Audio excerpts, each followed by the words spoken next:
for me tonight. I spent the last week running from the heat, but the beat's coming alive. Let's get lost tonight. Lord, who's on my right?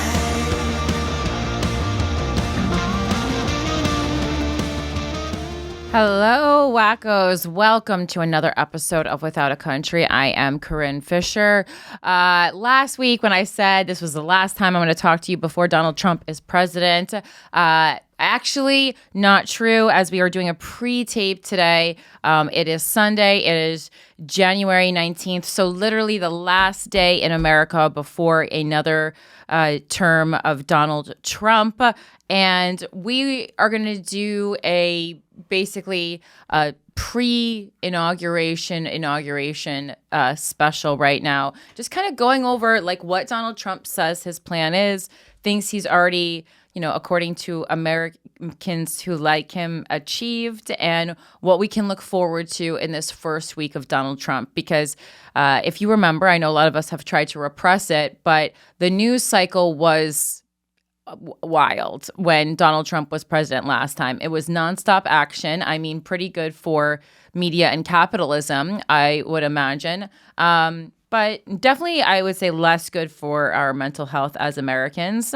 Some people might like to live like this. I certainly do not. I like when it's calm. I like when we're not hearing a lot. That to me, like when my friend is dating someone who I don't hear a lot about, I know that the relationship is going well. That's the litmus test, right? When you have a friend who's dating someone toxic, you hear stories about them nonstop. Sure, are the stories great? Are they riveting? Are you on the edge of your seat? Are you like, wow, I'm so glad my friend is in a toxic relationship right now, so I don't have to be, because I do subconsciously thrive on this drama, right? This is good for everyone. But that is, to me, what a Donald Trump presidency feels like, or at least felt like last time. So we'll see how it's going to go this time. I cruised around. I woke up this morning and I cruised around the internet, just seeing what all the sites were saying about our boy Donald J. And Infowars, is going full apocalypse, biblical.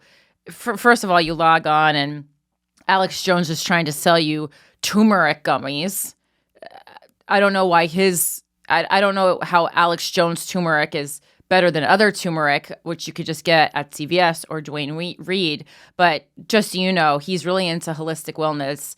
And he says that it provides immune-enhancing vitamin C to help protect your body and keep you strong.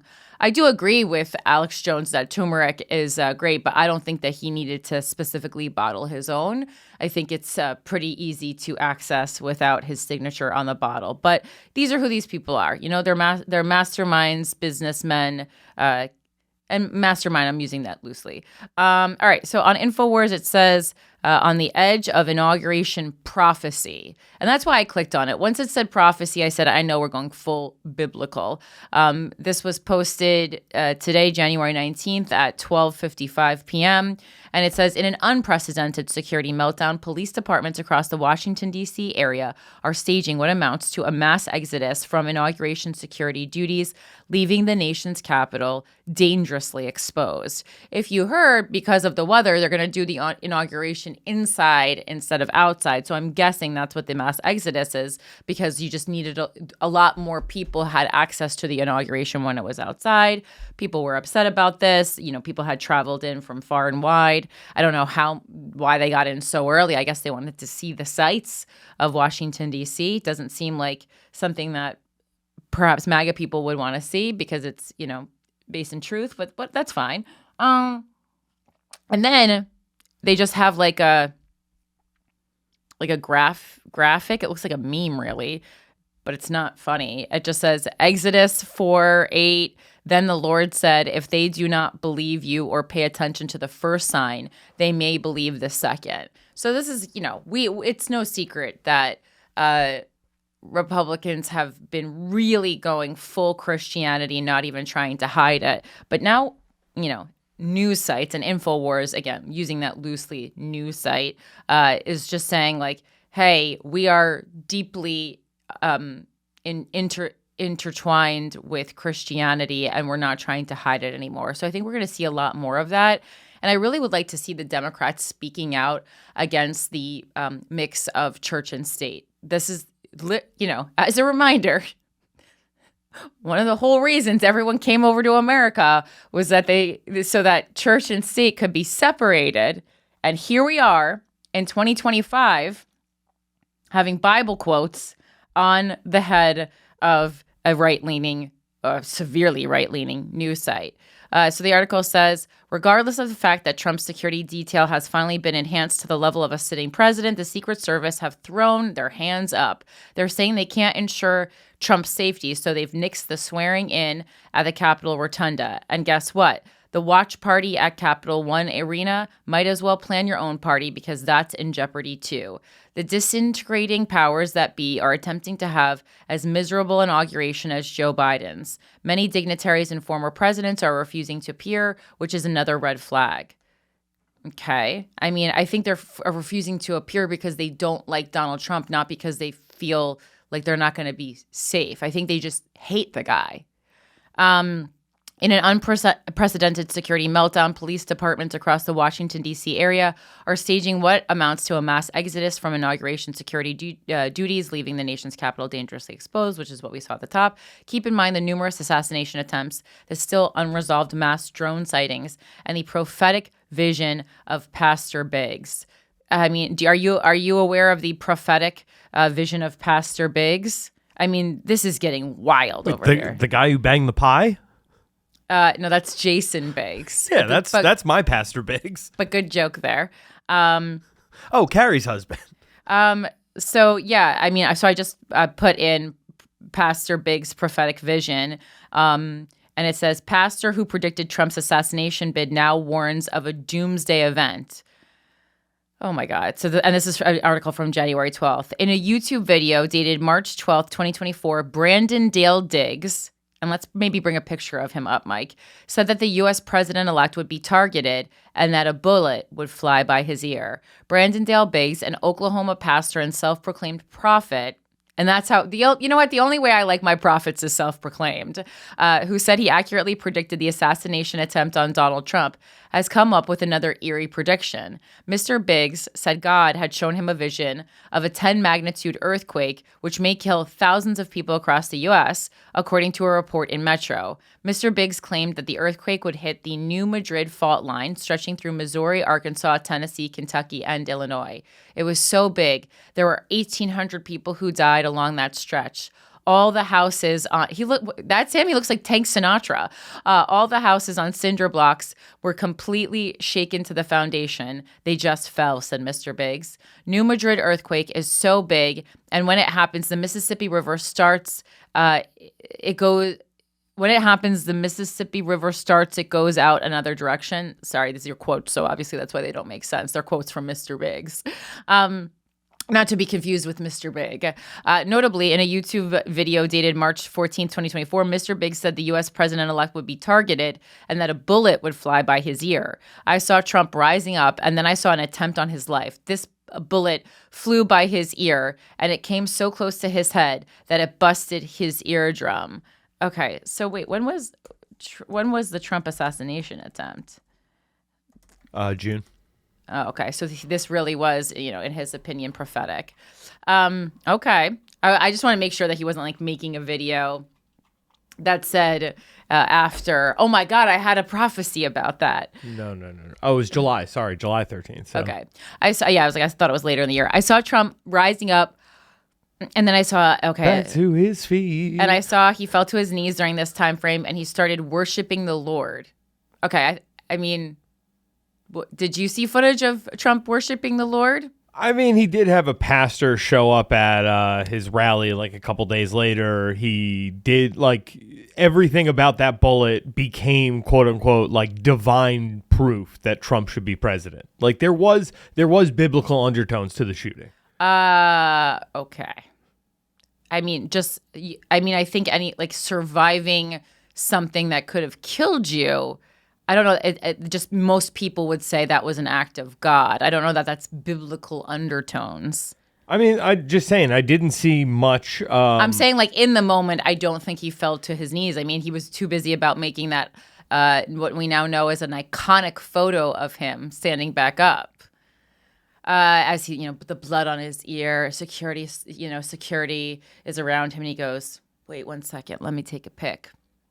A few months later, Mr. Trump narrowly survived an assassination attempt while addressing a rally in Butler County, PA. We all knew about this. And then it says, is a 10 magnitude earthquake possible? Contrary to Mr. Biggs's claims, earthquakes of a magnitude 10 or greater cannot happen, according to the United States Geological Survey. The magnitude of an earthquake is related to the length of the fault on which it occurs. That is, the longer the fault, the longer the earthquake. Currently, no fault on Earth is long enough to generate such a mega quake. The largest earthquake ever recorded was a magnitude 9.5 on May 22nd, 1960 in Chile, on a fault that is almost 1,000 miles long. Other predictions, while Mr. Biggs has claimed that a massive earthquake is around, Nostradamus' predictions suggest that 2025 may witness a giant asteroid colliding with the Earth or coming in dangerous proximity to the planet. Okay, we don't need the background of him. Let's see. Similarly, Bob. Wait, they were about to break down who Nostradamus was? Yeah, that's why I was like, we don't need this. Man. Yeah, we don't need this. Similarly, Baba Vanga, another seer popular for predicting global events, warned that catastrophic natural disasters, including earthquakes along the U.S. West Coast and eruption of dormant volcanoes, were possible in 2025. All right, well, did they say anything about the wildfires? All right, back to this Infowars thing. So now we understand the prophetic vision of Pastor Biggs. Biggs, who was eerily accurate about the 2024 Butler County, PA assassination attempt down to being shot in the ear, has been warning of seeing a mass lone wolf-fueled terrorist attack on the inauguration and 10 major cities. The chaos is getting unpredictably ugly. All right, well, it seems like MAGA loves chaos, though, right? All right, so we're going to be talking full inauguration, full Trump. Just, I say let's just rip this bandage off. This is a person that we haven't had to talk about a lot in the past 4 years, but now we're going to be talking about him. So let's just rip this bandage off and get ready for what we're about to have to subject ourselves to. My enemy of the state this week, before we move on to that, is culture.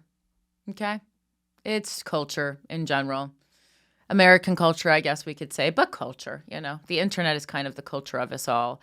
And I am upset about culture this week because I'm sure you've seen this Roseanne Barr and Tom McDonald music video. And Mike, I don't want to get kicked off YouTube, but can we just play a little snippet of this? A little visual, a little snippet. It does appear Roseanne has gotten blonde cornrows for this.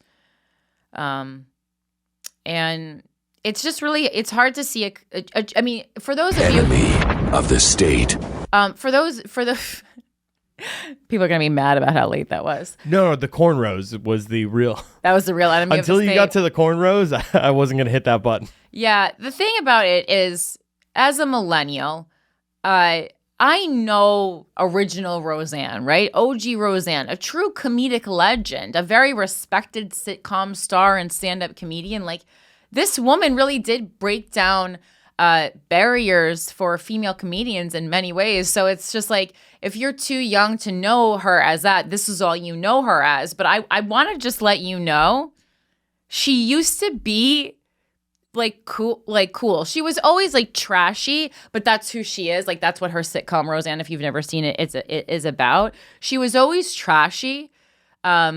It's very interesting because she portrayed a white trash Jew, which is not something that we often see a lot of in culture. But she's a white trash Jew. And her sitcom, dealt with a lot of serious family issues, and people really loved it, right? And she was a respected stand-up comedian, and she was a breath of fresh air. And now she's just gone full nut. So let's see a bit of this music video. It's just a taste, if you want to watch the whole thing. It's called Daddy's Home. It's by I guess notorious in the specific genre of right-wing white person rap. Tom McDonald, and then obviously Roseanne Barr decided to hop on the bandwagon for that. This is like someone's mother's off meds and she needs to be retrieved because she escaped from the home. But yeah, that's called Daddy's Home. I didn't mind the beat. I thought it was mildly catchy, but I sent that to Mike earlier in the week when it came out, and Mike was like, "Who is this for? Who is it for, Mike? What kind of a person is gonna really love this?" Look, I mean, we were talking about it last week with the Turning Point USA, right? Like some shady money coming in, and you know, now these influencers on the right wing are getting some money, and it's like it feels like it's just another wave of grifters has popped up. The same way, like I got an uneasy feeling when I saw like that Harry Neeson kid, I think it is, on the kid who was stumping for Joe Biden and was like, "Yeah, dude, Zoomers are on Biden's team." Like, I don't know. It just feels like someone somewhere is giving money to these guys, and you know, I think the whole thing is just to dumb down the culture. I just think they want us all as dumb as humanly possible. So I agree with you on that, right? So, don't you find that alarming? And do you think that's a thing that is bipartisan, or do you think that's a right thing? No, it's a money thing. Well, obviously, if we are dumb, we are easier to control. But my one argument would be, and we've already seen this, like if we are dumb, we will start falling behind in engineering and coding and these things that, you know, mostly Asian countries beat our ass at. Yeah, but it's like, okay, if we're not there, whoever is behind this, because it's a bipartisan thing, it's not a nationalistic goal. It's a global goal. Right, so it's like while America, you think it's a global goal to dumb down everyone on the planet? No, I just think it's like I don't think they care about what happens to American culture. I don't think they care about, you know, they want people to be arguing online constantly with each other, and horseshit like this is just it's made to, in theory, piss liberals off and fire up, you know, MAGA folks. But it's like, I don't know, And it distracts us. You know, I'll call it, you know, green M&M syndrome. It's that they get us really worked up about things that truly do not matter in any way, so that while we're arguing about that, you know, big things like climate change can be happening and we won't be paying attention. Yeah. But, I mean, so who knows where, I mean, I know Tom McDonald is like, he works for the Blaze, I believe it is, or, you know, one of those right-wing... He's a rapper who has also a business job. What? He's a rapper who also has like a business boy job. I don't think it's a business boy job. I think it's like he's like third mic on like, you know, the Blake and Tom show, burning down the establishment. And then he makes horseshit music like this. And it's like, I don't know. And like there is like there's enough suckers on the right. Like I watched it with COVID, right? Like people who were told that they had to go and get vaxxed, they had to stay inside, and like it radicalized a certain portion to be like, hell yeah, we did show him, man. We showed Biden that stuff is not cool. And it's like, all right, this whole thing was set up to get people into two very opposing camps and yell at each other. Right. I mean, it's always behooves the government that we don't all work together, because if we all work together, they would be unable to control us. No. Okay. Yeah, because I mean, I still think that the right is a little bit more on the dumbing down side of dumbing down people. I feel like it's still not completely bipartisan, just because Democrats will still put money into education, and if they truly wanted to dumb us down, things like the New York Times and the Washington Post would cease to exist, because they are in language that you have to be, you know, most times college educated or a high school graduate who just really enjoyed reading it in their own personal free time to even understand those articles. Right, but I don't think they would cease to exist. I think they would be bought by billionaires who would then tell you what the news is, which is what we did see happen. Well, not cease to exist like, in their current form, and then we would see the language be a lot easier to digest. Disagree. I think you keep the branding. The branding is what's important. right? But You people aren't still have. if the dumber we get, at a certain point, enough people aren't going to be able to understand what the articles are even trying to say. Yeah, but I'm saying like they're right. Like you said, the left puts money into education, right? But a lot of the education that they're putting money into is like faux education. You know what I mean? How many people do I know who have, degrees in equity? You know what I mean? Okay. In diversity and inclusion. Well, that's fair. I was like, please don't say that most of the education they're putting it into is like, coming out stories, because that's like a talking point of the right. That's absolutely not true. No, but how many people do you know got women's studies degrees in the last 20 years when it's like you would not have, not be an option. It's just more okay, those are real degrees, but it's just more philosophical things that are going to be very hard to monetize in the real world unless you create an entire brand for yourself, which then goes back to capitalism. I mean, like, everyone makes fun of people with like a philosophy degree or, kind of anything that's like a bit amorphous, I would say. Not tangible, like there's degrees where it's like it's very clear what you do with that degree. An engineering degree, you go and become an engineer, right? Like there's not as clear of a pathway to what the job role in society is once you graduate with certain degrees, like a women's studies.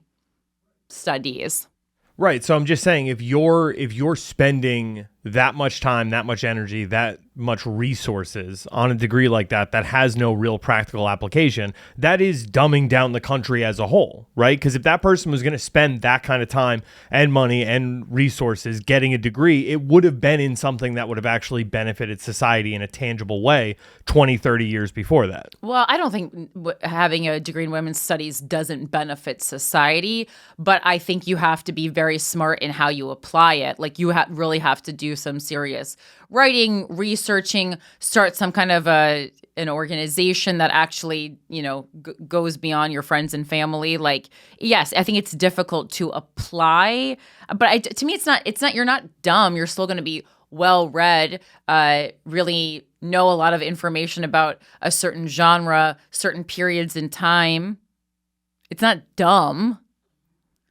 Maybe it's a distraction from things that are going on in a capitalist society, perhaps. If it has no bearing on like helping you or anyone else's life around you, and you spent well, I think a women's studies degree could help women. Okay. If applied correctly. Fair enough. But I understand what you're saying, though.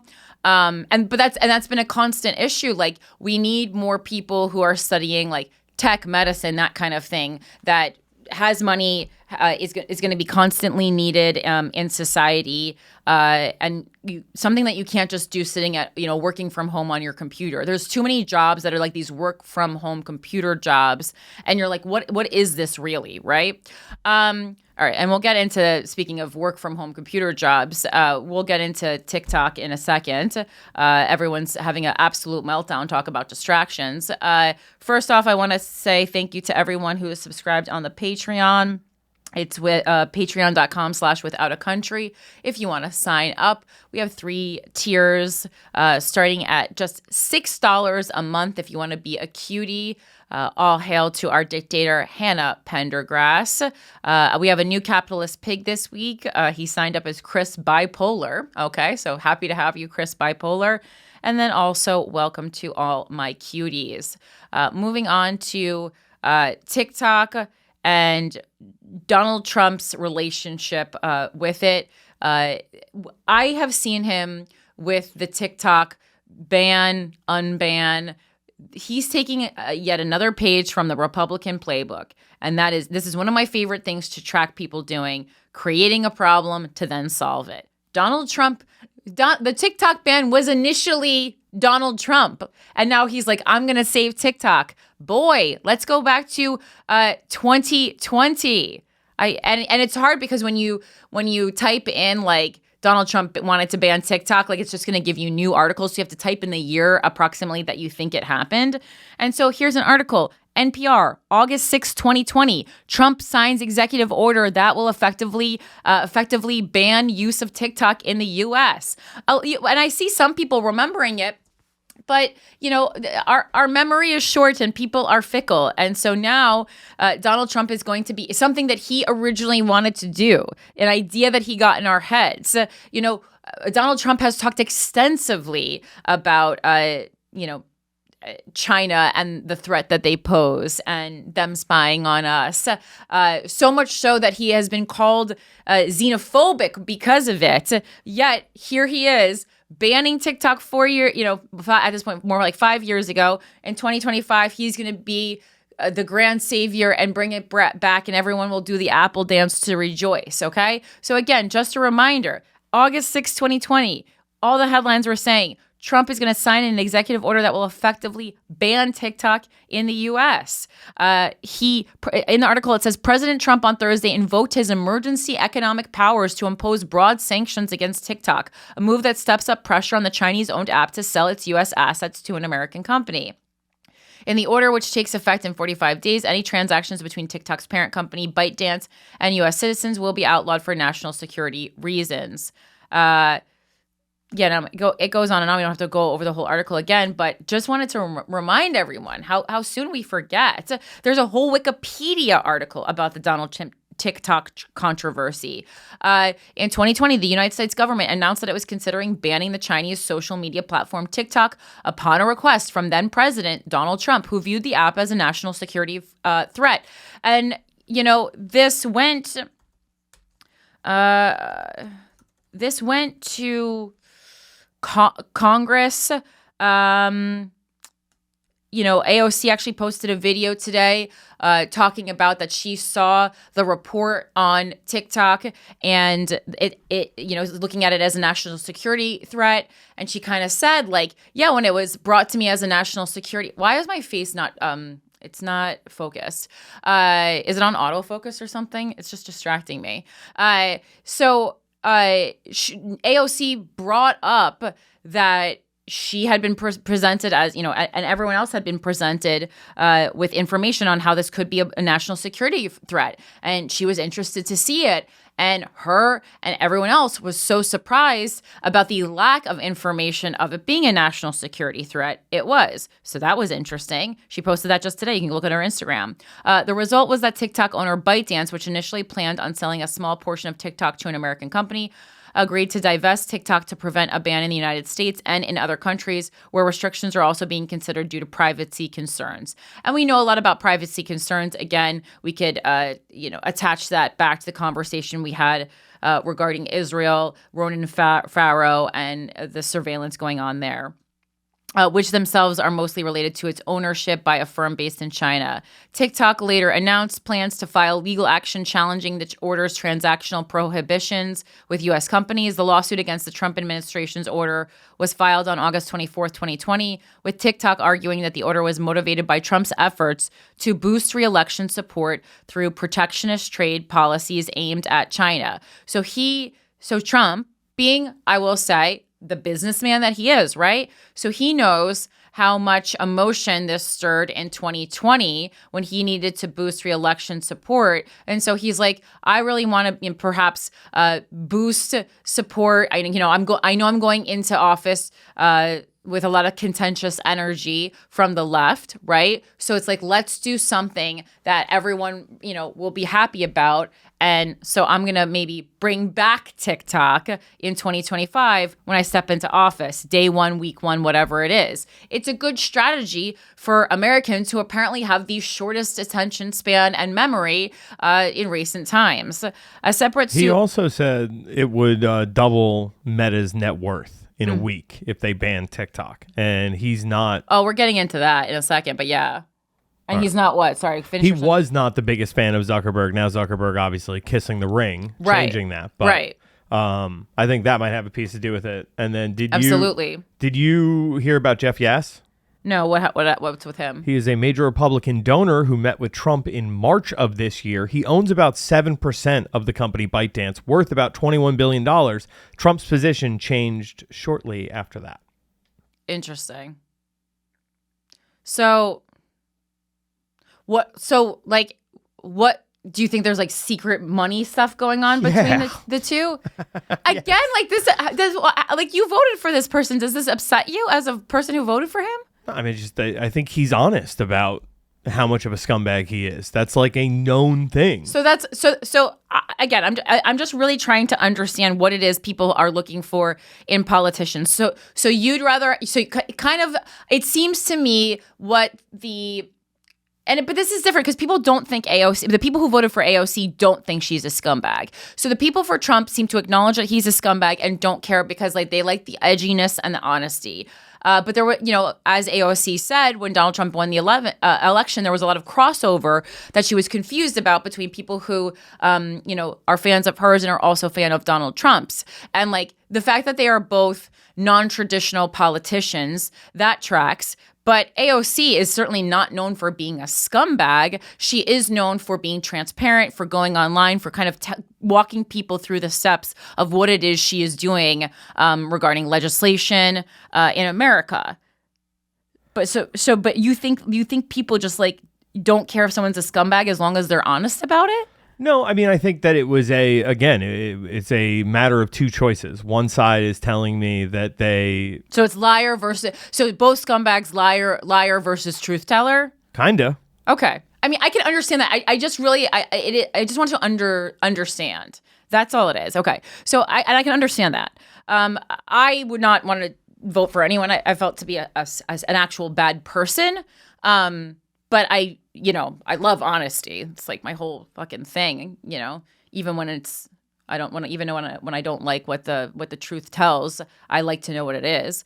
A separate suit filed the same day by TikTok's U.S. technical program manager, Patrick Ryan, against Trump and Secretary of Commerce, Wilbur Ross, sought a temporary restraining order, arguing that his due process rights were violated and the ban was unconstitutional, taking of Ryan's property under the Fifth Amendment. The suit also claimed Trump's action was likely a retaliation because of TikTok videos organizing pranks against a recent Trump campaign rally.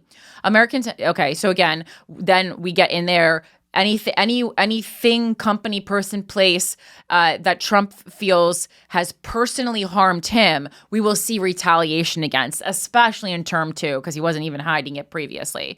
American technology company Microsoft had previously proposed an idea to acquire TikTok's algorithm and other artificial intelligence technology, but this was declined by ByteDance, as its executives expressed concern that it would likely be opposed by the Chinese government, which in turn had criticized the Trump administration's order as a smash and grab for sale. On September 13th, 2021, ByteDance suggested that it would prefer the shuttering of U.S. operations over such a sale. All right, so then we'll get back into the second part of this, which is then later solve it. This is from Reuters from this morning, I believe, and it says, TikTok is restoring service, thanks Trump. And then it says, even if temporary, the unprecedented shutdown of TikTok is set to have a wide-ranging impact on U.S.-China relations, U.S. politics, the social media marketplace, and millions of Americans. So we click on it, and wait, where is it? There's not a full article here. What is going on? That was it? I thought there was more to this. I looked into this morning. Oh my God. Okay. Let's pull another. Trump restoring TikTok. Are you talking about the NPR article? Yeah, the article. I'm hallucinating. On NPR. I have it updated. Yeah, No, the Reuters article. Oh, the Reuters article. Yeah. Okay, we can. It looks like they took it from NBC, and it just like the text didn't carry over, because this is the same headline. So it says TikTok said Sunday today that it would be restoring service to U.S. users after blocking it the evening before. In a statement, TikTok said its video platform was coming back online after President-elect Donald Trump provided the necessary assurances to the company's service providers. And if you were on TikTok, or if you saw people doing the screenshots of TikTok, I took one so I could read it to you last night, and everyone was posting it, which was like weird. It seemed like some kind of like, I don't know. It was just like culty. Like, why are we all posting the same screenshot? It felt very strange to me. But I took a screenshot of it just so I could privately have this keepsake. And it said, sorry, TikTok isn't available right now. A law banning TikTok has been enacted in the U.S. Unfortunately, that means you can't use TikTok for now. We are fortunate that President Trump has indicated that he will work with us on a solution to reinstate TikTok once he takes office. Please stay tuned. I thought it was so weird that Donald Trump's, got a direct shout out on the app TikTok. I found that to be very, very strange. Normally, you wouldn't see that. You would see like the U.S. You would see the U.S. Addressed as like the U.S. government or as relations with the U.S. and stuff. Like to say President Trump directly, to me, very, very strange language. In agreement with our service providers, TikTok is in the process of restoring service. TikTok said in a post on X, we thank President Trump for providing the necessary clarity and assurance to our service providers that they will face no penalties, providing TikTok to over 170 million Americans and allowing over 7 million small businesses to thrive. It's a strong stand for the First Amendment and against arbitrary censorship. We will work with President Trump on a long-term solution that keeps TikTok in the United States, the company added. Straight up, this feels like dictator language. This is not how we speak about our leaders in America. We speak about it as the U.S. government, and then the president would be your mic's still on. We speak about it as the U.S. government, and then our president is the head of that government, right? We do not do thanks and gratitude. This feels like not an American thing at all. And again, just pay attention to the language, pay attention to things that are happening in the coming weeks. Just hours before TikTok blocked service to Americans, Trump posted to Truth Social, calling for the app to remain available. Trump indicated that he wanted it to be available to broadcast his inauguration on Monday. I will issue an executive order on Monday to extend the period of time before the law's prohibitions take effect so that we can make a deal to protect our national security. And again, making moves that are self-serving. Because I want my inauguration, also because I want to make a splash when I get into office so people like me immediately. The order will also confirm that there will be no liability for any company that helped keep TikTok from going dark before my order, Trump wrote. TikTok's availability remained limited as of early afternoon, with access to the platform's content available through web browsers. The app was also still available for download from Apple and Google's stores. Like if I go to open it right now, let me see what it says.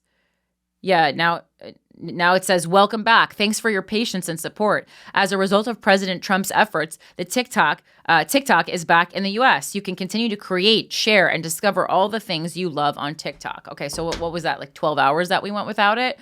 Under a law that President Joe Biden signed in April, TikTok would be banned unless its Chinese owner, ByteDance, sold the company to a non-Chinese buyer. Again, blaming it on Biden. Please, please, please, please, please, please, please remember who started this crap. Prior to the ban's implementation, both Biden and the incoming Trump administration appeared to reverse their earlier positions on TikTok. During his campaign, Trump, who had advocated for a ban during his first term as president, came out in support of TikTok, saying he'd save the app.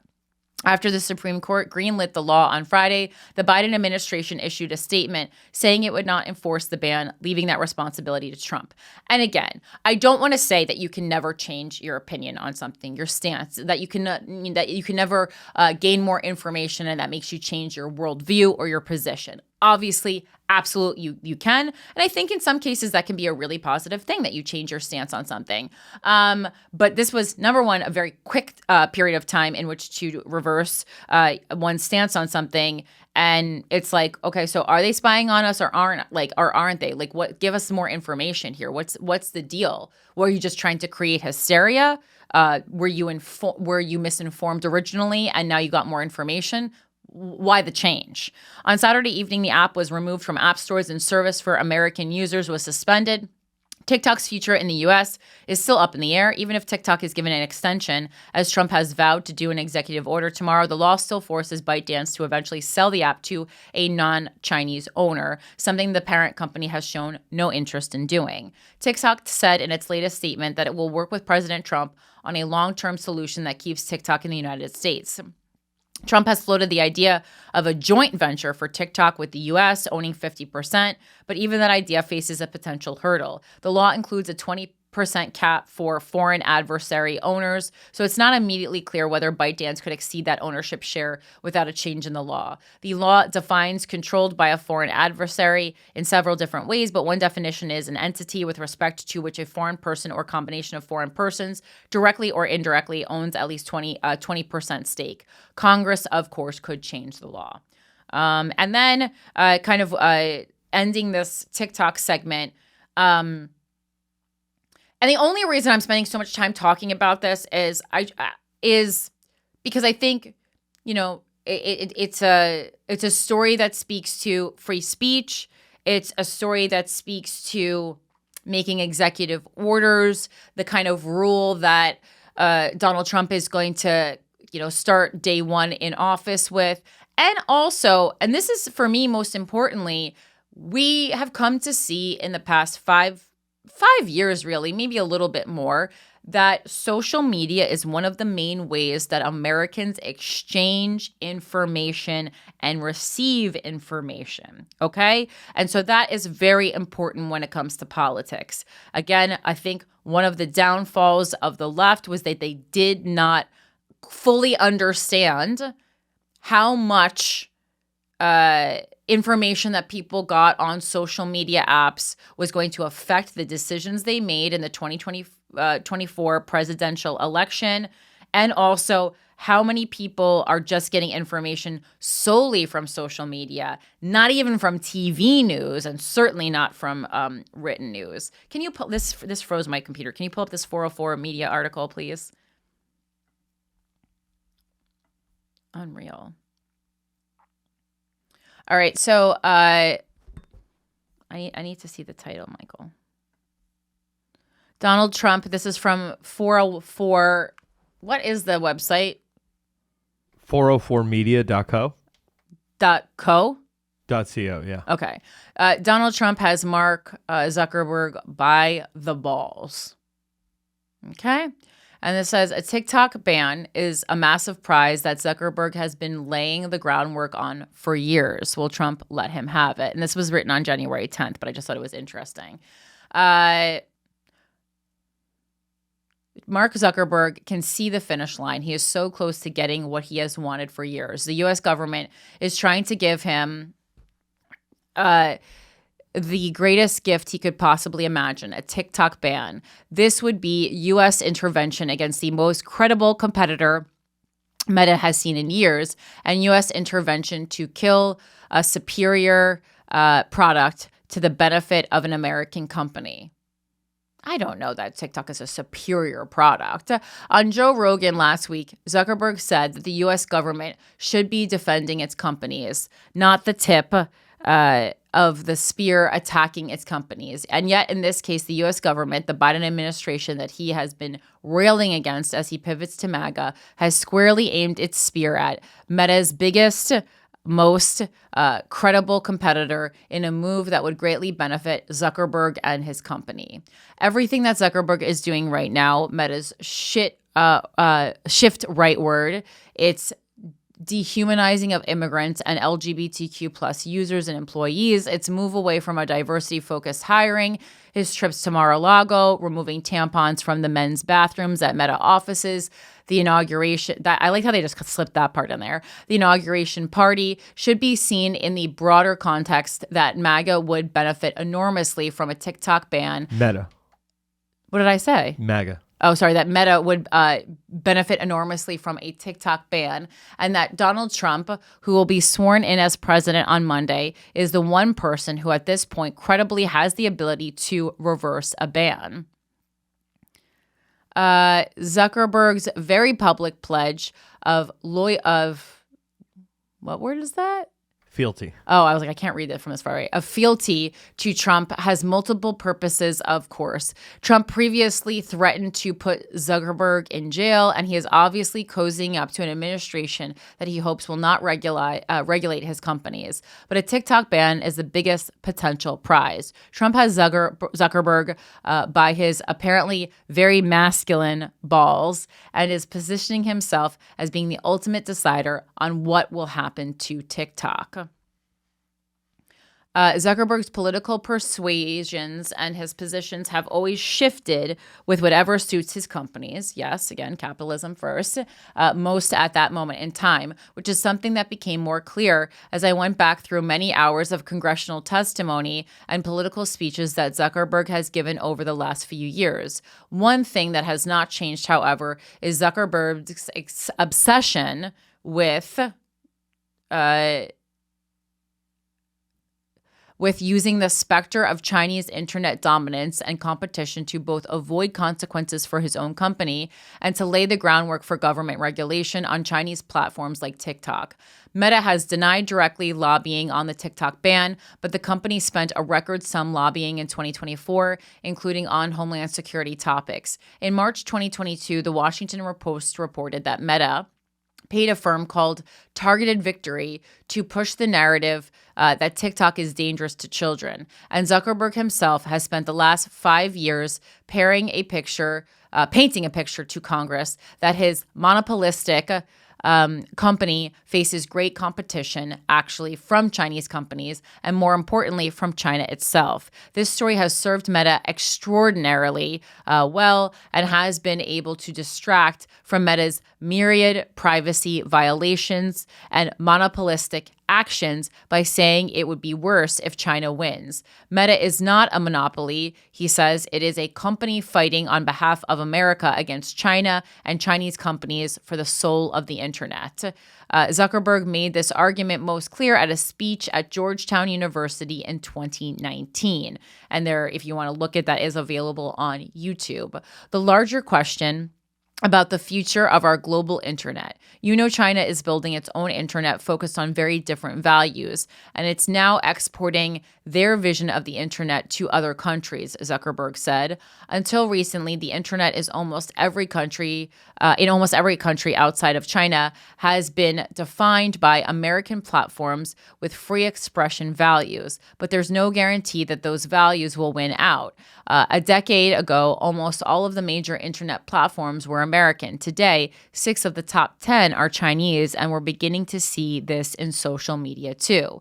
While our services like WhatsApp are used by protesters and activists everywhere due to strong encryption and privacy protections on TikTok, the Chinese app growing quickly around the world, mentions of these same protests are censored even here in the US, he added.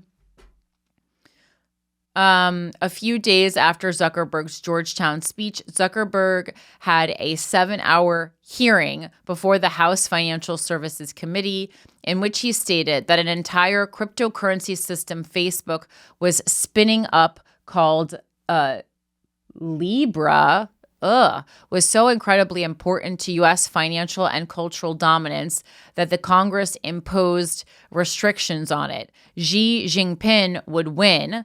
Libra, later called Diem, and then sold to Silvergate Bank in 2022, is now dead. I think there are completely valid questions about how a project like this would impact America's financial leadership, our ability to impose sanctions around the world, our oversight of the financial system in a lot of places, Zuckerberg said.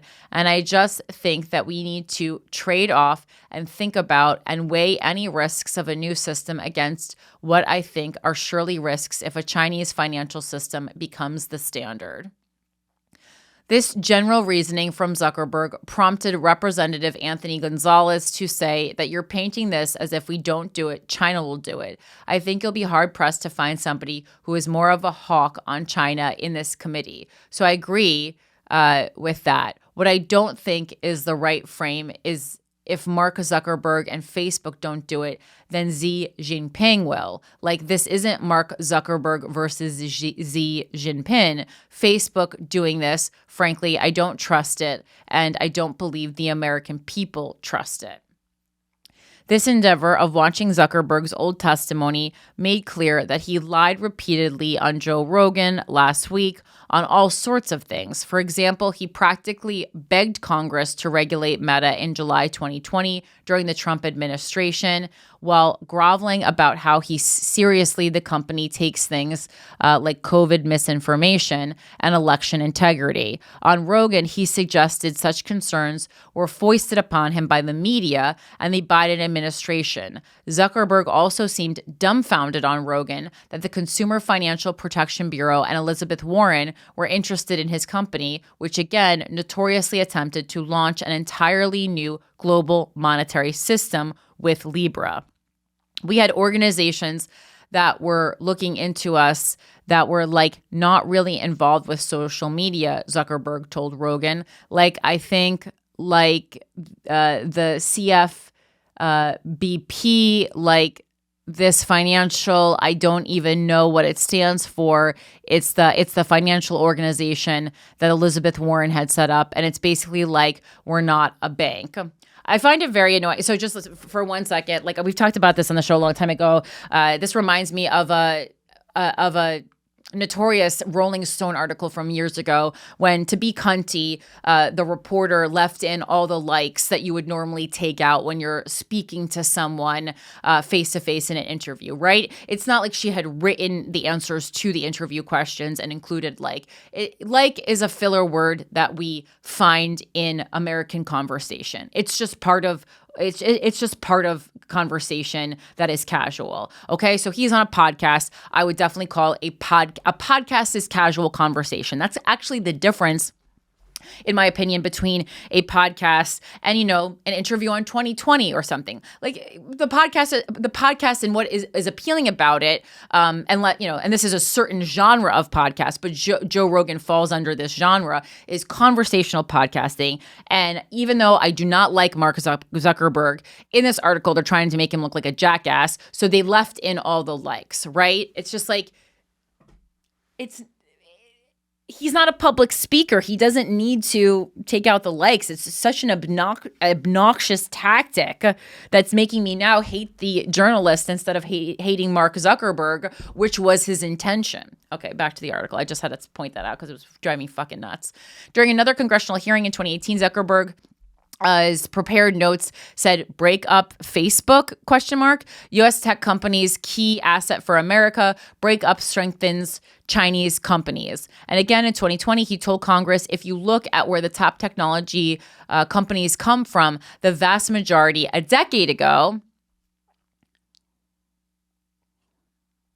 were America. Today, almost half are Chinese. Facebook stands for a set of basic principles giving people voice and economic opportunity, keeping people safe, upholding democratic traditions like freedom of expression and voting, and enabling an open and competitive marketplace.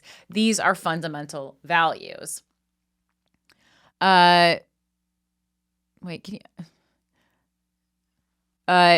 These are fundamental values for most of us, but not for everyone in the world, not every company we compete with or the countries they represent. As global competition increases, there is no guarantee that our values will win out. Meta, and specifically Instagram Reels, would be the most obvious beneficiary of a TikTok ban. TikTok has now what Facebook once had, and which Instagram has but is losing: deep cultural relevance and a generation of users who love it. Facebook and Instagram will still have billions of users, but AI spam, a terrible algorithm that seemingly universally surfaces cringe, and a huge number of bots and people who post like their brains are made of mashed potatoes have made both Facebook and Instagram feel like platforms that people remain on begrudgingly, not because they actually want to be there. I actually don't feel that way about Instagram yet. I feel that way about X, since it's become X from Twitter. Zuckerberg's general narrative that Meta faces intense competition from China and that Chinese social media companies cannot be trusted persisted across all of his congressional hearings, and he has repeatedly used the specter of China exporting its cultural values via social media as a shield to deflect from his own company's monopolistic tendencies, its privacy violation, and its harms against children. He has used this not only to avoid regulation of his company and his platforms, but also to seed the ground for what ultimately became the TikTok ban. Zuckerberg can see his the prize. The question is whether by kissing Trump's ass, he will actually finally get it. So we'll see. Because it seems like, he kissed Donald Trump's ass to try and get this ban, but it's like, seems like Donald Trump wants to be the hero of America by not undoing this ban that was originally his idea. Very, very hard to follow, I suppose. I mean, the moment he flipped on it, I was like, okay, he's now bought and paid for. Like, there's no question about that in my mind. You can't come out that strongly against TikTok talking about genuine security concerns and then fall back on, oh, no, it's a free speech thing. Shut up, dude. Okay. I mean, yes, I agree. There's definitely, no, like there's definitely money involved for that strong of a stance. I think there's money involved when it comes to Donald Trump pretty much across the board. That's what happens when we elect a businessman in a capitalist country. Like that's what we're getting. I don't know why anyone would think we would be getting anything differently.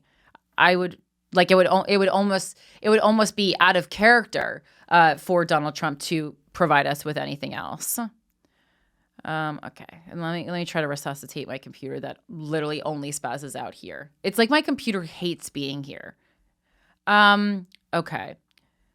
And then just like to put a button on this story, I went over to Fox just to see what their headline was over there, and there's not more information. But the Fox headline, News.com, was Trump saves TikTok day before he's sworn in as company makes pro-America promise. And just for a little bit of a laugh, go over to Fox News because it's really something else today. They are very, I wish them joy because they are very excited about Trump stepping into office tomorrow. This is from Newsweek. We're going into other things that are happening, possibly week one of Trump. There was supposed to be a mass deportation in Chicago. That's why I was keeping an eye on all things ICE, kind of ICE deportation, immigration related. And so this is from Newsweek from this morning. Chicago mass deportation plan thrown into doubt after leak. President-elect Donald Trump's plans to launch a major immigration raid in Chicago next week are under review after details of the operation were leaked to the press, incoming border czar Tom Homan has said. Newsweek has contacted the Trump transition team and U.S. Immigration and Customs Enforcement Agency for comment via email. And that's ICE. That's what it stands for. If you're like, what is that? That's ICE. Why it matters. Reports of a major immigration raid in Chicago suggests Trump's key 2024 campaign pledge to launch the largest mass deportation of undocumented immigrants could begin immediately after he returns to office, which was his promise. So I say, this is what he said he was going to do. Is he going to do it, right? What to know? Federal immigration officers were reportedly planning a large-scale raid targeting approximately 300 people in Chicago, the Associated Press reported on Saturday, citing unnamed sources. The New York Times reported the raids were planned to begin Tuesday, one day after Trump's inauguration, and continue until the following Monday. According to the Wall Street Journal, U.S. ICE planned to deploy between 100 and 200 officers to carry out the operation. The focus was on undocumented immigrants with criminal backgrounds. Some of those reportedly targeted have minor offenses, such as driving violations, which the outgoing Biden administration did not pursue. Homan, the former acting director for U.S. ICE, told ABC News that the incoming administration is now reviewing whether to proceed with the Chicago operation following the leak. A spokesperson for U.S. ICE told Newsweek that any information concerning activities which may take place after the inauguration must be referred to the incoming administration. Trump hinted at the plans in an earlier interview with ABC News, describing the raids as a priority for his new administration. Chicago is one of several so-called sanctuary cities in the U.S. that limit or deny cooperation with federal immigration authorities. Government officials in these cities, including Boston Mayor Michelle Wu, have vowed to defy Trump's mass deportation plans. what people are saying. Tom Homan, incoming border czar, said to ABC News on Saturday, "We're reviewing any plans in Chicago because of the leak. When the president gets sworn in, U.S. Immigration and Customs Enforcement officers are going to have a new priority of seeking out those who are considered a public safety threat and a national security threat." President-elect Donald Trump said to ABC News, "It's a priority that we get the criminals out of our country, and it is for everybody else. It's one of the reasons I won the election by such a big margin, and it is a priority." Brandon Lee, spokesperson for the Illinois Coalition for Immigration and Refugee Rights, said to the Associated Press, "The reality is that I think there has been a level of fear since Election Day. We were always operating as if Trump was going to target Chicago and Illinois early in his administration." Chicago Police Department said in a statement to ABC7, "The Chicago Police Department enforces the city of Chicago's municipal code, which includes the Welcoming City Ordinance. CPD does not document immigration status and, in accordance with the ordinance, does not share information with federal immigration authorities. We will not intervene or interfere with any other government agencies performing their duties." What happens next? Trump will be sworn in as president tomorrow, Monday, January 20th. It remains unclear whether the mass immigration raids will proceed in Chicago or any other city early next week. And then also, I wanted to just do an overview of some of the executive orders that Trump has promised us. Let's see if he delivers. This is from USA Today. Shock and awe. Trump plans 100 immediate executive actions. Here's what could be coming. President-elect Donald Trump intends to start his second White House term with a bang through a flurry of executive orders and directives that leave no doubt a major transformation is underway. Shock and awe, Senator John Barrasso, Republican from Wyoming, recently predicted after Republican members of Congress received a preview of the activity to come.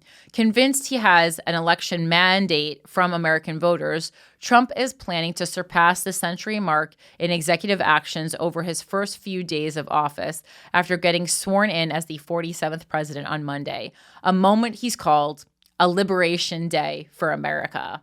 There will be over 100 executive actions, commands to the bureaucracies to change their ways, Stephen Miller, Trump's incoming deputy chief of staff for policy, told Fox News last week. The orders will bypass Congress to undo President Joe Biden's policies, ranging from climate to diversity and inclusion in the federal workforce, while carrying out Trump's campaign promises to secure the southern border, expand domestic energy production, and target transgender Americans.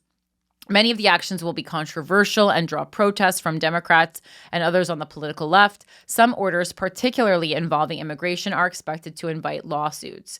It could be a busy few days and weeks of signatures from Trump, who has also promised major pardons for people convicted for their roles in the January 6, 2021 attack on the U.S. Capitol. Here's a look at some of the executive actions that Trump and his top advisors have signaled the incoming president might take. First, reinstating Title 42. On the immigration front, Trump has talked about a series of orders he would issue on day one to seal the U.S.-Mexico border, where illegal crossings have in recent weeks fallen to record lows. That includes executive action to revive Title 42 authority to quickly expel asylum seekers at the U.S.-Mexico border.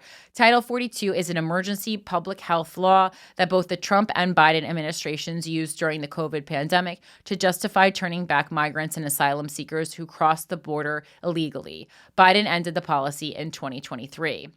Mass deportations, one of Trump's signature campaign promises is to carry out mass deportations of immigrants who are in the country unlawfully. To carry out his sweeping plan, Trump has suggested he would expand the authority of immigration agents and use the U.S. military. The expected moves have already generated pushback from Democrats.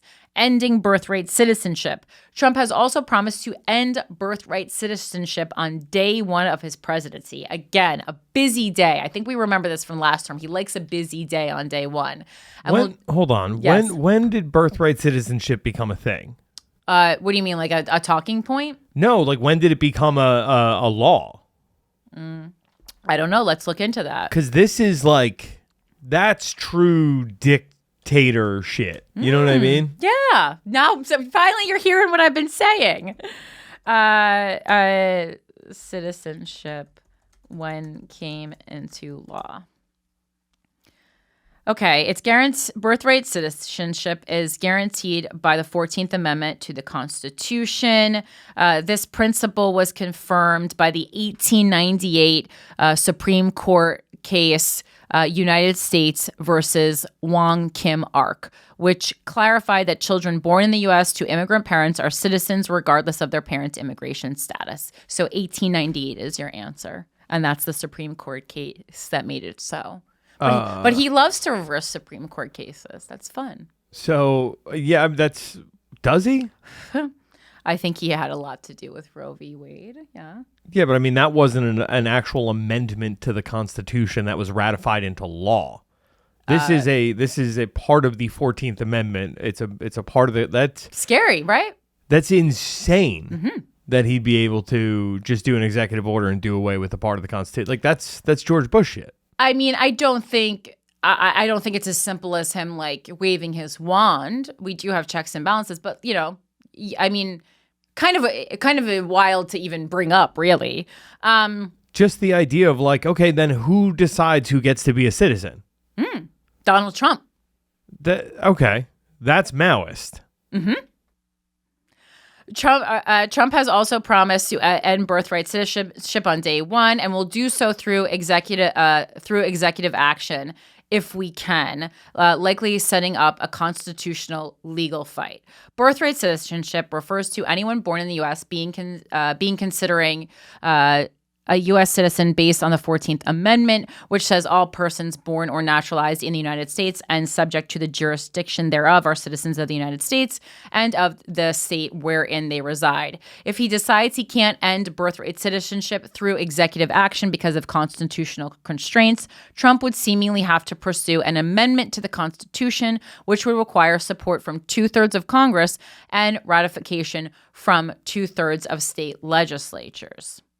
So there are checks and balances, but, with all these things being so right-leaning now, if it depends how much these, people care about ethics and how much these people care about being on Trump's good side. Like, would that mean, like my daughter is born under the old rules, so I'm assuming that she would be able to retain her citizenship. But if I was to have a son after this was enacted, would he have to take a citizenship test? How does that work? No, this is only for children of immigrants. I think that this should be concerned. Why though? What I'm saying is, if we have equal protection under the Constitution, like opening that door means that nobody is a quote unquote citizen until the party says you are a citizen. Correct. I like the way you're thinking now, right? So it starts like that, right? And so so people who were born here aren't concerned because that's how it starts out. But then if it's vague, it can go any which way. And he can start saying, if he doesn't like you, you're not a citizen. If you didn't vote for him, you're not a citizen. That's a classic political move. Making something vague enough that you have wiggle room to do what you please. All right, border wall and empowering local law enforcement. Trump. I mean, I think you're safe, Mike. You voted for him. He'd like you. You're white and you voted for him. Yeah, I have good credit score in Trump's America. My social credit score is going through the roof. Border wall and empowering local law enforcement. Trump has promised to restart construction of the border fence at the U.S.-Mexico border, an original staple of it, and we've missed it, of his first-term policy agenda that the Biden administration halted. About 452 miles of barriers along the southern border were constructed during Trump's presidency, but only 40 miles of the wall were placed where a barrier didn't previously exist. Trump's advisors also have signaled plans to direct the federal government to more aggressively use 287G, a federal program that empowers local law enforcement to carry out some immigration enforcement duties. Trump turned to the federal program often in his first term. Biden campaigned on ending the Trump-era agreement during his 2020 campaign. Although Biden did not embrace the program at the same level as Trump, immigration activists have accused Biden of not fulfilling his original pledge. Now, tariffs. We talked a lot about tariffs, and seemingly people didn't know what a tariff really was. Trump has promised major new tariffs on imports from Canada, Mexico, and China on his first day in office. I hope he's going to be working from midnight to midnight. 3 weeks after his election victory, Trump said one of his first executive orders would be to sign all the necessary paperwork to levy a 25% tariff on all products arriving from Canada and Mexico. That's very high. Trump said he plans to levy an additional 10% tariff on top of existing tariffs on Chinese products coming into the United States. He said the tariffs on goods from the neighboring countries are in response to thousands of people who are pouring through Mexico and Canada, bringing crime and drugs at levels never before seen. TikTok, with a ban on TikTok going into effect over the weekend, Trump said he plans to issue a day one executive order to bring the wildly popular social media app back online. Trump on Sunday said he will issue an order extending the period before the sell or ban TikTok law goes into effect so we can make a deal to protect our national security. The order will also confirm that there will, so it's like we can make a deal to protect our national security, but national security doesn't matter on Monday because we need to TikTok my inauguration. Which, I guess he can TikTok it from his official account on TikTok, but no one else will be able to do it because unless some politicians are doing it because it's going to be inside now. The order will also... Isn't there a rule against any government people having TikTok on their phone? I'm pretty sure that is a rule where you can't... Maybe it's just on your government work phone. Right. But you're not allowed to have TikTok on there because they know they're stealing state secrets. On December 30th, 2022, President Joe Biden signed the No TikTok on Government Devices Act, prohibiting the use of the app on devices owned by the federal government with some exceptions. TikTok went, okay, so we don't have to talk about TikTok anymore. We already did that enough. Drill, baby, drill agenda. Trump, who campaigned on a mantra of drill, baby, drill, is expected to take multiple executive actions aimed at fulfilling his pro-oil agenda to boost the production of domestic energy, even as it's already at an all-time high. Trump has promised to swiftly overturn Biden's recent action to ban offshore drilling on the Atlantic and Pacific coasts. He also wants to reopen drilling for oil in Alaska's Arctic National Wildlife Refuge. Among several moves expected in the energy sector, the incoming president has said that he will create a new National Energy Council to oversee the path to U.S. energy dominance. The new council will be led by former North Dakota Governor Doug Burgum, Trump's nominee for Secretary of the Department of Interior, but how the council will be structured, staffed, and operate hasn't been detailed. Eliminating the electric vehicle mandate. Trump has talked repeatedly about eliminating Biden's so-called electric vehicle mandate, referring to an Environmental Protection Agency rule that requires auto manufacturers to cut greenhouse gas emissions by half in new light and medium-duty vehicles beginning in 2027. The EPA estimates that auto manufacturers may choose to build electric vehicles for about 30% to 56% of their new light-duty vehicles by 2032 and 20% to 32% of new medium-duty vehicles. Biden has used the federal government to accelerate the transition to clean energy electric vehicles. Trump has pledged to undo the efforts. And this is interesting because New York specifically, one of the things that they're already doing with the money from the $9 congestion fee is they have purchased buses that adhere by to these rules, which is good for the environment anyway. But there is also the argument that disposing of buses that were in working order to replace them with new buses, if those old buses go unused, is extremely wasteful. I mean, we had that conversation regarding water bottles, right? Trump has said the ending natural gas export ban. Trump has said he will take executive action to end the Biden administration's pause on issuing new permits for projects aimed at exporting liquefied natural gas. Like the emissions guidelines, it's among several rules issued by the Biden administration to combat climate change, which Trump has called a hoax. A Louisiana federal judge in July ruled the Biden administration cannot halt issuing permits for such projects. The Justice Department appealed the decision. transgender lunacy, and that's a quote. Trump has promised first-day action taking aim at rights for transgender people, including making it the official policy of the U.S. government to recognize only two genders, males and females. A lot of paperwork's going to have to get redone, huh? Seems wasteful, seems like a waste of time, a waste of resources, an attack on a very small group of people for no reason. With the stroke of my pen on day one, we're going to stop the transgender lunacy, Trump said in a speech last month in Phoenix. Trump said he will sign executive orders to end... Pause. Stroking your pens? What? Nothing. Oh, that's like a sexual thing? Yeah. I was more worried about his language, which is, again, dictatorship language. With the stroke of my pen. Trump said he will sign executive orders to end child sexual... With the stroke of my pen, you're a dude again. Oh, that's good. Tweet that to him. Trump said he will sign executive orders to end child sexual mutilation, get transgender people.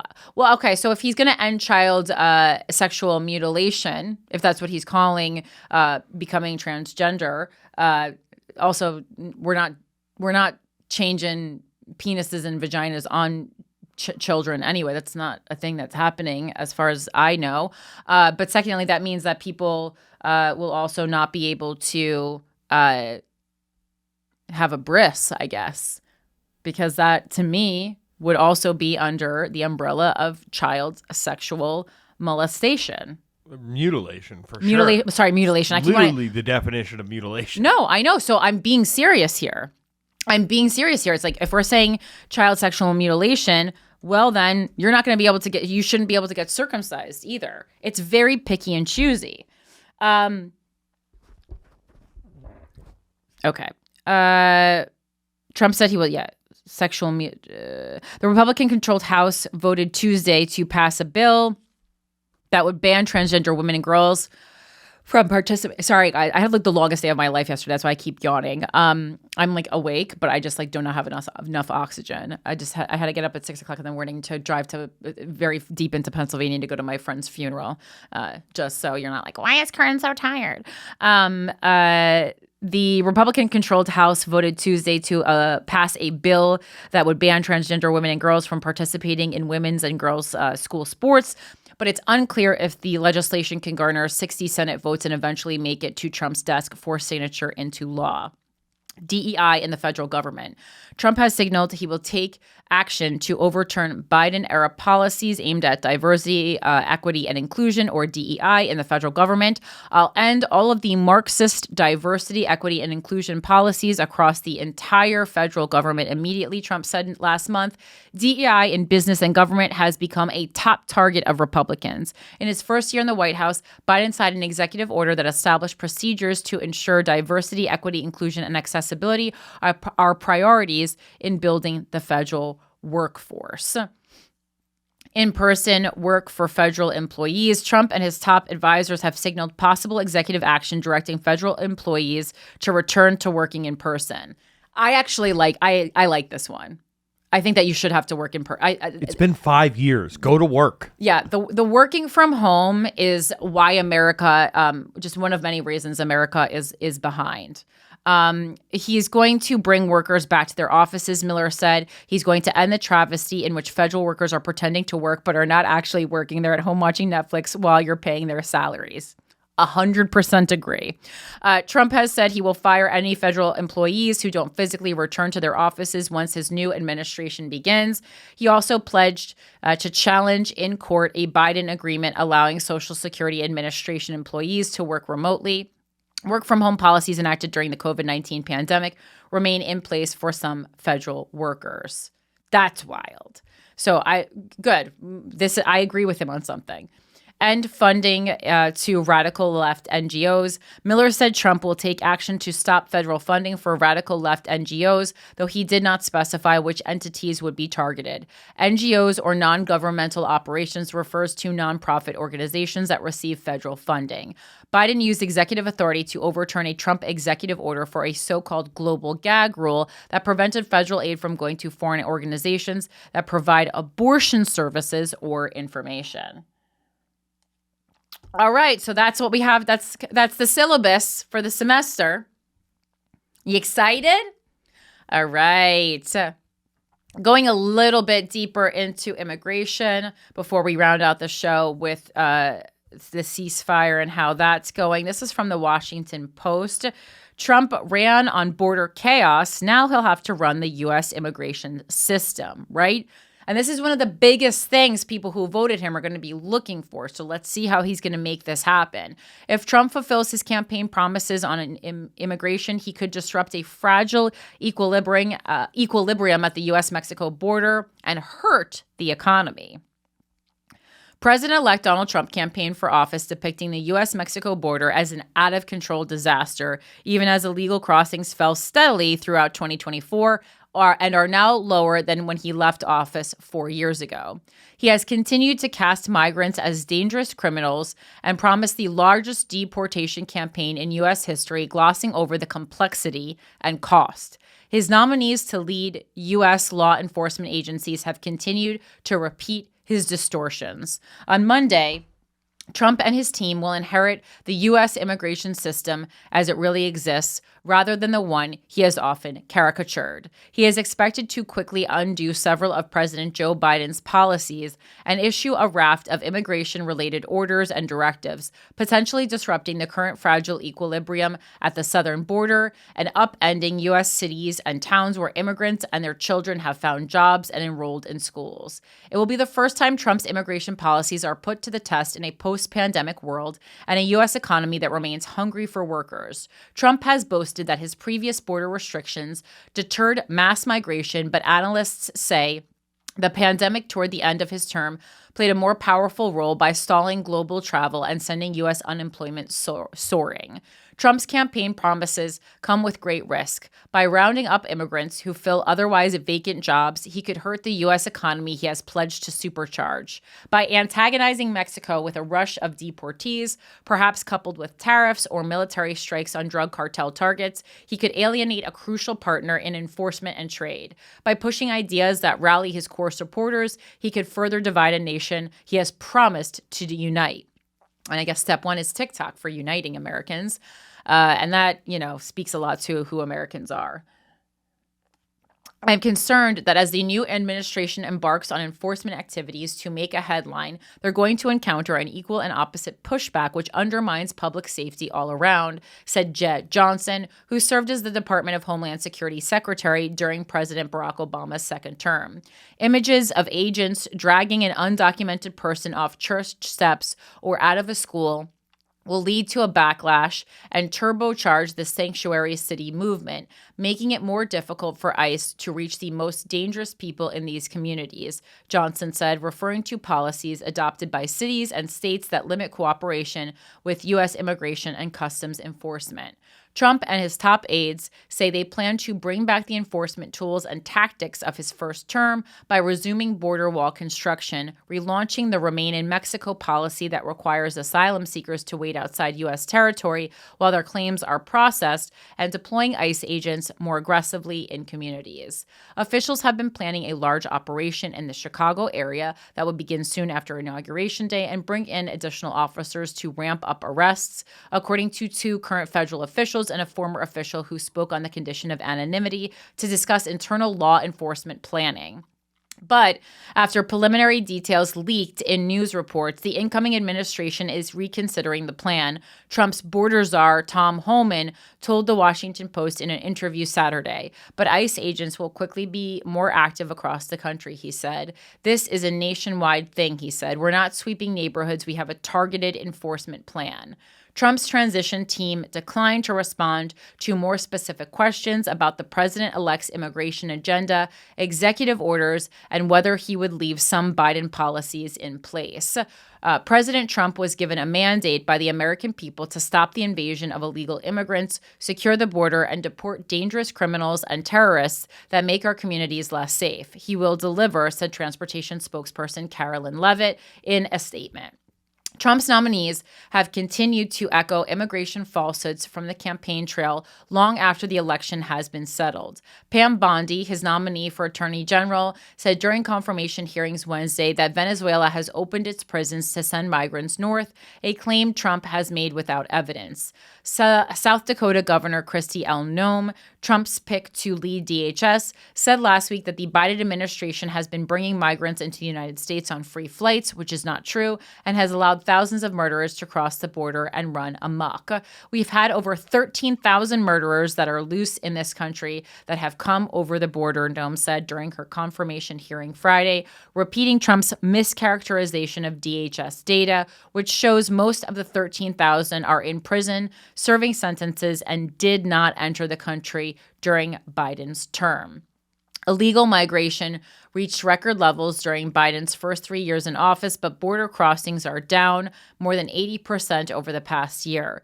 Biden officials achieved that turnaround by working with Mexico to crack down on migrants traveling north and by imposing sweeping restrictions on access to the U.S. asylum system. Trump has pledged to close the southern border and kick off the largest deportation campaign in U.S. history. His efforts would target border crossers, but also the estimated 11 million undocumented immigrants who reside in the United States, some for decades. The nation's largest cities, run by Democratic mayors, are bracing for clashes with the White House over sanctuary policies and an immigration enforcement campaign that Trump aide Stephen Miller says will unfold at light speed. Trump took office in 2017, pledging millions of deportations, only to fall far short. He will have political wins in his favor this time. A growing number of Democrats have expressed support for a tougher approach at the border amid the broader reckoning within the party over Biden's defeat. Representative Vicente Gonzalez, Democrat Texas, who represents a competitive district in the Rio Grande Valley of South Texas, was one of the Democrats who voted last week to advance the Laken-Riley Act, named for a Georgia nursing student slain last year by a Venezuelan migrant. The bill would require ICE to jail migrants accused of property crimes, including petty theft, and it would give states more power to sue DHS over crimes committed by immigrants whose cases are under federal supervision. Trump could sign the bill into law as soon as this week. If people come into this country and they're stealing, we should do everything we can to get rid of them, Gonzalez said. I don't understand why some of my colleagues would oppose that. Homan, the border czar, has told Republican lawmakers they will need to provide again, we talked about this already, but it's like, first of all, you would oppose it because it's very easy to accuse someone of stealing like a candy bar from a bodega, and it just gets us on really in really bad territory for like he said, she said stuff. And additionally, like, yes, I'm not pro stealing. But if we're going to be this harsh on stealing, if we're going to decide that's the kind of country we are, there's countries where they're, chop it off your fingers or whatever. I don't know if there still are, but there used to be. Chop it off your fingers if you, steal something. Yeah, that's not like what America is supposed to be. That's not what we all decided upon.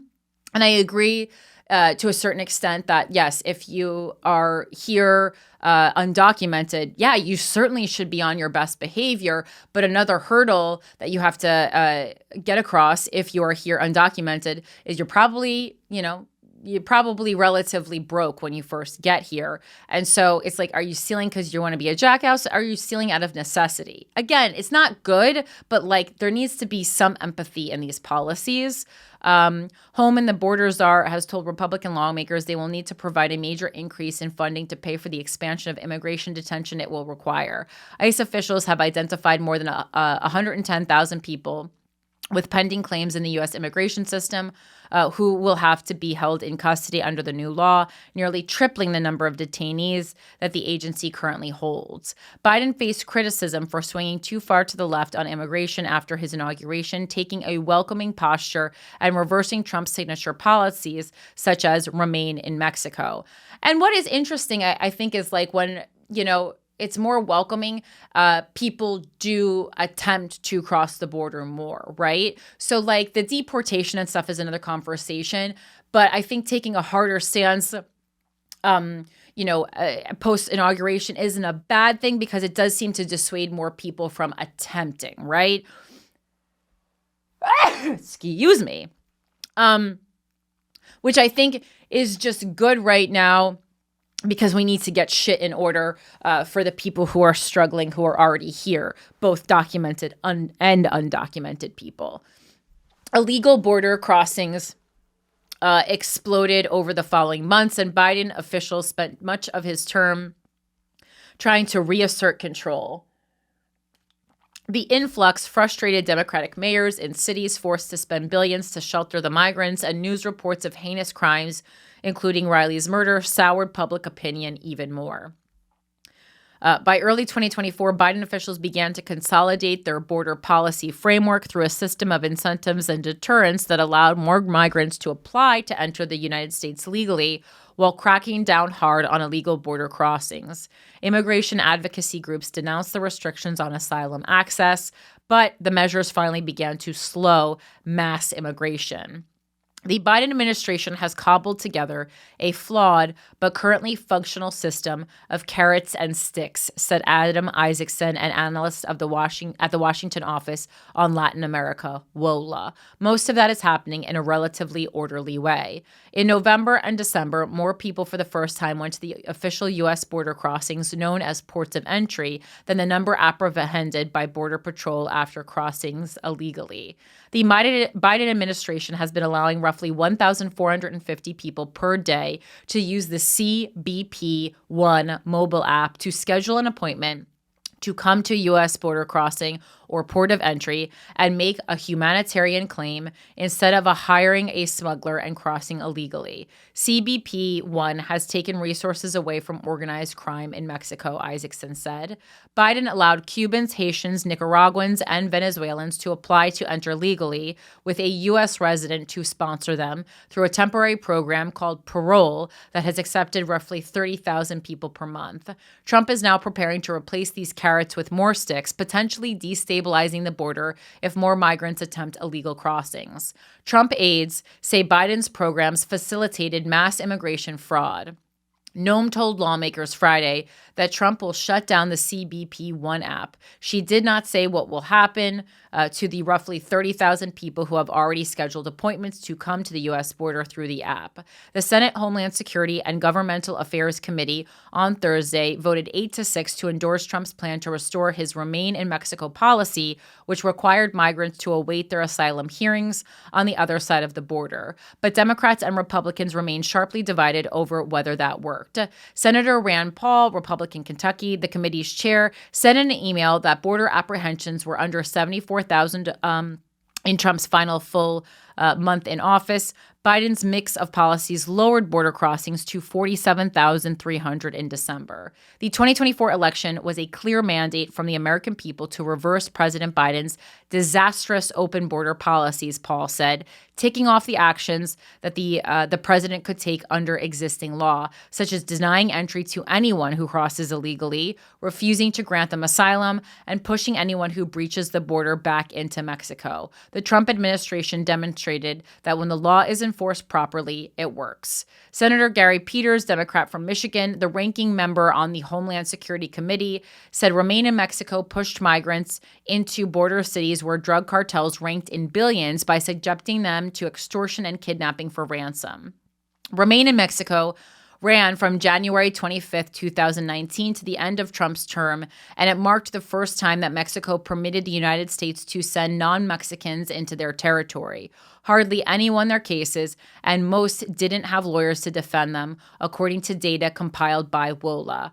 Gonzalez, the congressman from South Texas, said Trump needs to work with Mexican President Claudia Sheinbaum. She's not going to be a pushover, he said, and remain in Mexico only works if Mexico is on board. Trump attempted other deterrent policies that fell flat, were blocked by the courts, or turned public sentiment against him. In 2018, his administration launched a zero-tolerance policy that separated migrant children from their parents to punish parents for crossing the border illegally. A Republican-appointed federal judge who had to oversee the reunifications of distraught parents and children called the policy one of the most shameful chapters in the history of our country. Trump has reappointed some of the backers of that policy, including Homan and Miller, the White House advisor. He has also nominated budget chief Russ Voigt, who said last year, after being tricked into an interview by British reporters posing as relatives of a deep-pocketed conservative donor, that mass deportations would help save the country. We are expecting this to be worse than the first time around, said Lee Gallant, a lawyer with the ACLU, who argued cases against Trump's policies, including the family separation case. I am hopeful that when the American public sees what mass deportations look like in practice, with hardworking families and children being targeted, they will push back. Trump's return has mobilized immigrant advocates who resisted his deportation campaign during his first term, with support from Democratic politicians in cities such as Boston, Chicago, and Los Angeles. Lawyers are ready to blitz the administration with legal challenges. Advocacy groups are staffing hotlines to respond to mass arrests, and volunteers across the country are once more holding informal gatherings to teach immigrants their rights, to remain silent, to ask to see a warrant, and to see their lawyer if arrested. Some immigrants are identifying trusted people who can handle their bank accounts and care for their children if agents take them away. We have been preparing for a long time for this moment, said Vanessa Cardenas, executive director of America's Voice, an advocacy group. We know what to expect. We know that Trump will try to overwhelm us. At one gathering in Maryland days after the November elections, advocate Gustavo Torres reminded immigrants shaken by Trump's victory that they had already lived through far worse than this. Many fled persecution, violence, and torture in their countries, seeking a better life in the United States. They work in construction, health care, and other jobs that Americans need. Torres fled Colombia in 1991 when the country was engaged in a war that spanned 5 decades and claimed more than 220,000 lives. You have traveled thousands and thousands of miles to start new lives in Maryland, said Torres, the executive director of CASA, a national nonprofit that aids immigrants. We are people who face incredible challenges, and we are still here. And just as a reminder, if you or someone you know is concerned about being deported, you can, and you need information like that's quick and easy to understand. I do recommend, as I've said before, following Attorney Martinez on Instagram. And she also does those videos in Spanish, and the link is, the handle is also in her bio, but just go to our Attorney Martinez and you can access that information that she'll give you. And she updates really quickly, both in English and in Spanish, to help you to understand your rights as an immigrant, whether or not you are documented. And then we'll end out the show with what's happening with the ceasefire. Trump is fully taking credit at this point. I don't know. Why is this link just does not work. Okay, let me see if I can. I knew it was like very long and I'm like, why is this not working? Here we go. Okay, so this is an article from today from The Hill. Waltz, we are going to have a Reagan moment with Trump and the ceasefire deal. Representative Mike Waltz, Republican Florida, President-elect Trump's incoming national security advisor, said that Trump will have a Reagan moment when he takes office as the ceasefire deal commences in the Middle East. Waltz joined CBS's Face the Nation on Sunday, where he weighed in on the deal struck between Israel and Hamas nearly a year and a half after the war began in Gaza. He noted that the Trump administration, which begins Monday, tomorrow, will work to uphold the ceasefire deal negotiated by the Biden administration. If Hamas delays or changes the deal, the U.S. will stick by Israeli Prime Minister Benjamin Netanyahu, Waltz said. That's very interesting. So just keep that in mind. People say what they're going to do, right?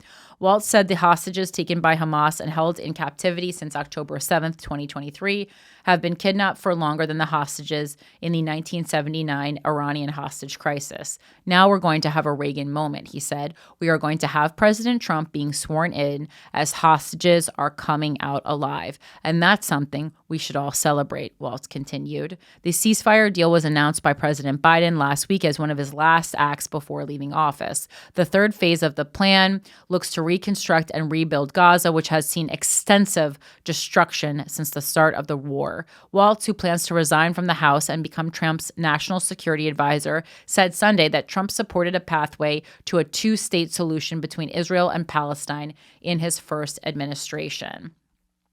And what is actually happening right now with the ceasefire, live updates from the New York Times. Last updated 3:07. It's 3:12 now as I'm recording this on Sunday. Live updates. First hostages returned to Israel as Gaza ceasefire takes hold. The start of a truce prompted celebrations in Gaza where Hamas militants were openly back on the streets after 15 months of war. 3 women... Oh my God. Can you pull this up on here? Because the New York Times, I don't know what is wrong with their website. It must be taking up the most bandwidth that's ever been seen in the history of websites. The start of a truce prompted celebrations in Gaza where Hamas militants were openly back on the streets after 15 months of war. 3 women were the first hostages returned to Israel, which plans to release dozens of Palestinian prisoners later today. I'm just taking a little break as this loads.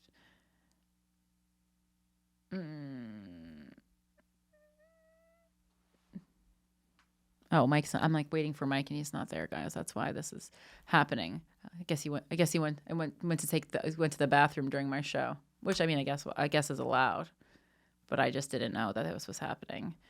Maybe I can read it on my phone.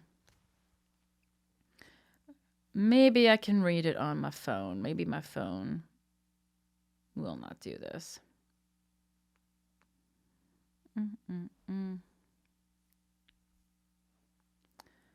Sorry for the delay. I don't know why only the New York Times does not.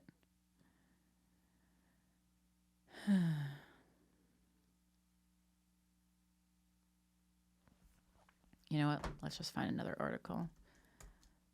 What is happening with ceasefire real time? CNN usually does updates too.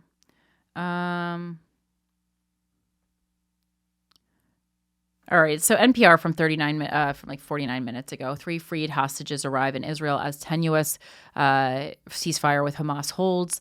3 Israeli women have been set free as part of a ceasefire deal between Hamas and Israel after Hamas-led Palestine militants had held them in Gaza as hostages for 471 days. Romy Gonen, Emily Damari, and Doran Steinbrecher crossed into Israel on a military transport after being driven out of Gaza City in a Red Cross vehicle on Sunday, Israel said.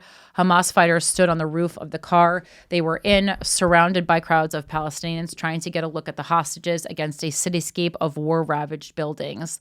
The Red Cross handed the women over to Israeli forces. As night fell, they were driven across the border in a military convoy to a reception center set up for the hostages to be released in the coming weeks. Israel said the women were reunited with their mothers there. Israel said doctors and psychologists were also on hand to give the women an initial medical assessment before being transferred to a hospital near Tel Aviv for further treatment and to see the rest of their families. Under the ceasefire agreed to between Israel and Hamas in Qatar last week, Hamas is set to release 33 hostages over the next 6 weeks, while Israel agreed to release some 1,900 Palestinians held in Israeli jails. The agreement was reached with the help of mediators from several countries and including representatives of both the incoming and outgoing U.S. administration. negotiations. In Jerusalem, Israeli Prime Minister Benjamin Netanyahu said in a statement that the government is committed to the return of all 94 remaining hostages, most of whom were captured on the Hamas-led October 7th, 2023 onslaught on southern Israel, and many of whom Israel says are no longer believed to be alive. Under the ceasefire agreement, Israel must now release 90 Palestinian prisoners and detainees. Israeli authorities published a list of names of Palestinians detained after the October 7th, 2023 attack, including Khalida Jarrar of the Popular Front for the Liberation of Palestine, who has been in and out of Israeli prisons, and Abla Sadat, the wife of PFLP leader Ahmad Sadat. In the West Bank, hundreds of people gathered in a traffic circle in a suburb of Ramallah, in anticipation of their release. There was a celebratory atmosphere, families bundled up in winter coats, vendors selling sweets and coffee, light-up balloons and cotton candy. Many waved Palestinian flags or donned keffiyehs, and some carried pictures of their loved ones being freed, holding them high in the air. Traffic backed up down the street with drivers honking their horns or cheering from their windows. In Charleston, South Carolina, President Biden spoke on Sunday today about the many rounds of often tense negotiations that produced the ceasefire deal. The deal that I first put forward last May for the Middle East has finally come to fruition, he said, adding that hundreds of trucks are entering the Gaza Strip as I speak, carrying assistance to people there. Today, the guns in Gaza have gone silent, he said. He said the negotiations over the deal took a long time, and this is one of the toughest negotiations I've been a part of. Biden also defended broader U.S. support for Israel under his administration, saying the U.S. led a principled and effective policy that led to the ceasefire deal and helped to weaken Hamas's allies in the region, including Hezbollah and Iran. The ceasefire faced an initial delay of a few hours.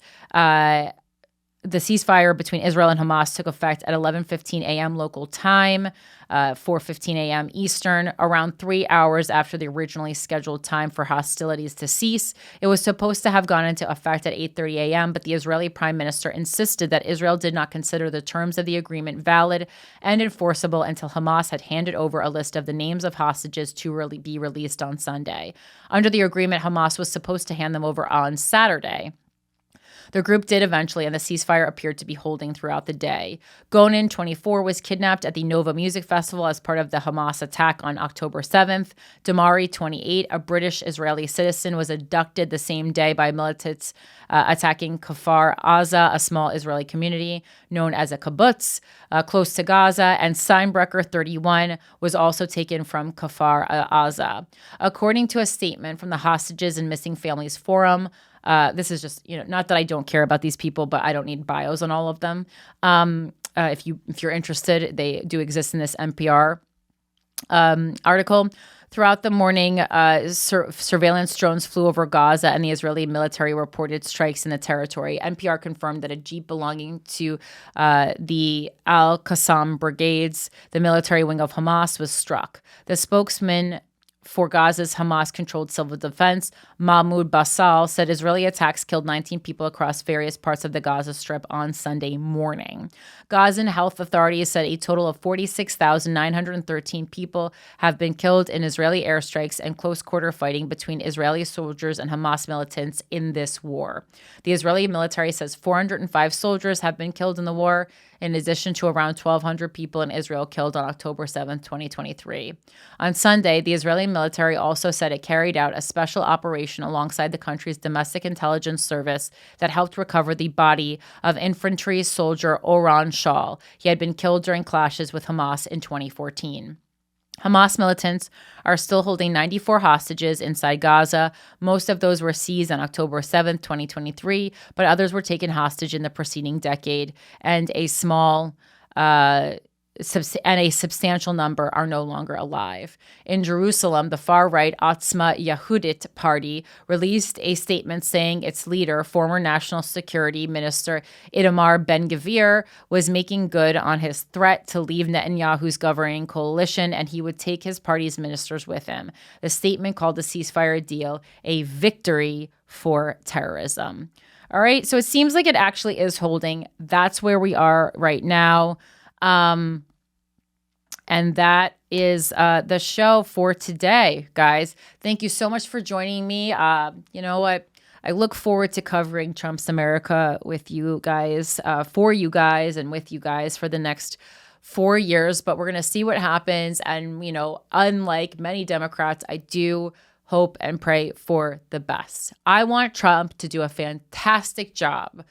I want him to really make America great again, as he said he's going to, but in a way that all Americans can agree on, not just racists. So that is my hope. And God forgive them. They don't know what they're doing. we'll end on that. If you want to email me, it's withoutacountrypodcast@gmail.com. You can follow me on all social media at Philanthropy Gal. You can follow Mike at Them Harrington. Make sure to follow Without a Country on podcast on Instagram, and also make sure to subscribe to our YouTube channel, right? It's Without a Country. Even if that's not how you consume the show, tell a friend about it, post about it on social media. I appreciate you very much. If you want to get one exclusive new video news story every week, in addition to this wonderful free show, you can sign up for my Patreon at patreon.com/withoutacountry. People are getting, every week 15 to 30 minutes more of show, and that starts as low as $6 a month. And I appreciate you endlessly. So thank you so much. We can keep looking for Shelley Miscavige. Keep intaking information from various news sources and applying critical thinking to anything you hear, people who say stuff to you. And, if you only read it in one source and you can't find it in another, that's us. All right. Have a great week. Bye.